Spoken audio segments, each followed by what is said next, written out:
Recap. April 27, 1565, nasakop na nga ni Miguel Lopez de Legazpi ang Cebu. Pagkatapos, after some time, nakasettle na rin sila at napabalik na rin nila ang mga tao sa kanilang mga bahay.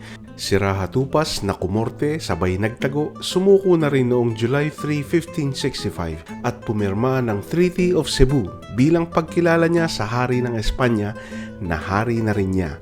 Ang unang permanent Spanish settlement sa Pilipinas ay ang Villa del Santísimo Nombre de Jesus or Town of the Most Holy Name of Jesus. Ito ngayon yung kilala nating Basilica Menore del Santo Niño at ang Magellan's Cross. Yung Magellan's Cross sa Cebu ngayon, hindi na raw yun yung mismong kahoy na itinayo ni Magellan noong 1521. Pero sabi ng ilan, may piraso ng original sa loob. At dito rin habang nililinis ang mga ruins, natagpuan ng mga sundalo ni Legazpi ang isang lumang imahe ng Santo Niño na iniregalo pa raw ni Magellan sa mag-asawang humabon nang sila ay binyagan 44 years ago. At ito na nga ang pinagmulan ng Sinulog Festival. So, masaya na ba si Legazpi? I don't think so. Nakatingin na siya sa next target.